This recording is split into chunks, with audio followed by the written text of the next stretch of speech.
حضرت محمد بن ابو بکر رضی اللہ تعالیٰ عنہ فرماتے ہیں، اس کو صاحب سبل الہدی والرشاد امام یوسف صالحی نے نقل فرمایا، کہتے ہیں کہ میں حضور کے ساتھ ایک جنگ پہ گیا تو واپس ہم آ رہے تھے تو اس جنگ میں بڑی فتح ہوئی، 5واں حصہ مال غنیمت کا ہم نے سرکار کی بارگاہ میں نذرانہ پیش کیا تو 80 اونٹ حضور کے حصے میں بھی آئے، اتنا نفع ملا۔ واپس آ رہے تھے تو ایک جگہ شام کا وقت ہو گیا، کچھ علاقہ اچھا ملا تو حضور نے فرمایا سفر آگے نہ کرو، یہیں پڑاؤ کر لو، پتہ نہیں آگے جا کے کوئی ایسی اچھی جگہ میسر آئے نہ آئے۔ حالانکہ حضور سارا کچھ جانتے ہیں، پر تعلیم امت کے لیے فرمایا یہی، کہتے خیمے لگ گئے، رک گئے، ایک ایک خیمے میں 2-2 4-4 آدمی۔ فرماتے میرے خیمے میں حضرت محمد بن ابو بکر جناب ابو بکر کے صاحبزادے، تو میرے خیمے میں جو صحابی تھے نا وہ بڑے موٹے تازے تھے، بڑے وجود ان کا بسطۃ فی العلم والجسم، موٹے تگڑے۔ مغرب کی نماز پڑھنے ہم حضور علیہ الصلوۃ والسلام کی بارگاہ عالی مرتبت میں حاضر ہوئے، حضور کے پیچھے نماز پڑھی اقتداء میں۔ کہتے نماز مکمل کر کے نا تو صحابی کا دل کیا میں دست بوسی کروں۔ اس زمانے میں لوگ لکڑی کے جوتے پہنتے تھے، کھڑاؤں کہا جاتا تھا۔ حضور کے قدمین شریفین پر نالین مقدس نہیں تھے اور حضور کا وجود نا بڑا نازک تھا۔ صحابہ کہتے ہیں جب دست مبارک میں ہاتھ ملاتے تھے تو حضور کا دست مبارک کستوری سے زیادہ خوشبو والا ہوتا تھا اور برف سے زیادہ ٹھنڈا ہوتا تھا۔ تو فرماتے ہیں حضور کی بارگاہ میں نا نماز کے بعد جب صحابہ بکھرے تو وہ بھی آگے بڑھے سلام، یہ کچھ لوگ آتے ہیں سلام لینے، مجھے بڑی تکلیف ہوتی ہے جب دھکے لگتے ہیں نا تو میں کہتا ہوں یار نہ آیا کرو، ہم کون سا کوئی اتنے اعزاز والے لوگ، پھر دھکے لگ، اور کچھ اتنی محبت سے سلام لیتے ہیں، اتنی محبت سے سلام لیتے ہیں کہ کئی دفعہ جوڑ ہل جاتے ہیں، اتنا زبردست سلام لیتے ہیں۔ وہ پیچھے کھڑے ہوتے ہیں تو ہاتھ کھینچ لیتے ہیں، اب وہ طبیعت بھی نہیں چاہتی کہ کسی کو کچھ کہا جائے، لیکن وہ بعد میں محسوس ہوتا ہے کہ یہ محبت ہوئی ہے، اور محبت میں معاملات بڑے دور نکل جاتے ہیں کئی دفعہ۔ تو محبت تو اس کا نام ہے کہ محبوب کو آسانی کس بات میں ہے، محبوب کو آسانی کس بات میں ہے، محبت اس چیز کا نام، اس چیز کا نام نہیں کہ میں کیا خواہش کر رہا ہوں محبوب وہ والی کرے، نہ وہ راضی کس بات میں ہے، میں گڈی تے ہتھ ڈور سجن دے وہ جنج رکھے انج رہنا ہے، واجب نہیں جو وچ شریعت مندہ خصم نو کہنا،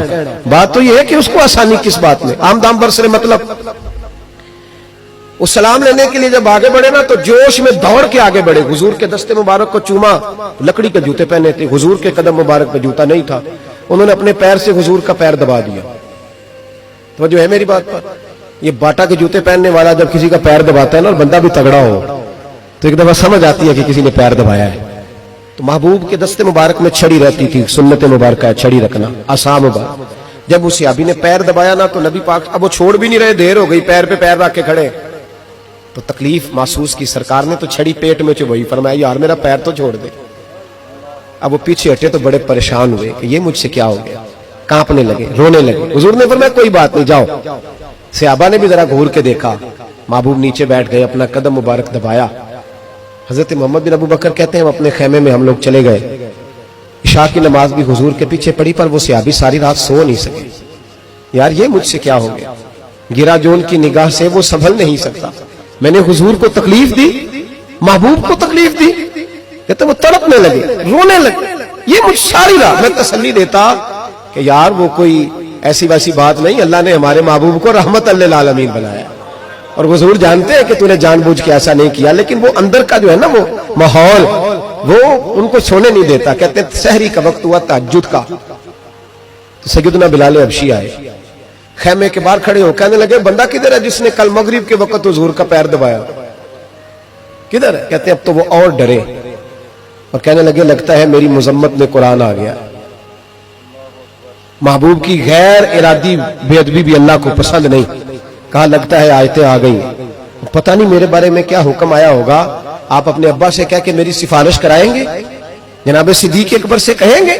کہیں ایسا نہ ہو کہ میری دنیا بھی جائے اور آخرت بھی جائے۔ کہتے تڑپتے سسکتے در رسول پہ پہنچے، سحری کا وقت حضور تشریف فرما ہے، کہتے اب میں اور وہ منتظر تھے کہ کوئی ایسا حکم آئے گا، پتہ نہیں کیا بنے گا، اور اس حکم کے معاملے میں پھر کہاں تک بات جائے گی، قربان جائے۔ جب حضور کے سامنے کھڑے ہوئے تو سارا کچھ جاننے والے محبوب نے اپنی امت کی تعلیم کے لیے فرمایا بھائی عشاء کے بعد ہی تجھے بلانے کا ارادہ ہوا تھا، پھر خیال آیا کہ تو کہیں سویا ہوگا، سحری میں لوگ اٹھ جاتے ہیں تہجد کے لیے، اس لیے تجھے بلایا ہے۔ فرماتے اب انتظار تھا کہ وہ بڑی بات آئے، ڈر رہے تھے، لیکن قربان جائیں نبی پاک نے پیر دبانے کا ذکر ہی نہیں فرمایا،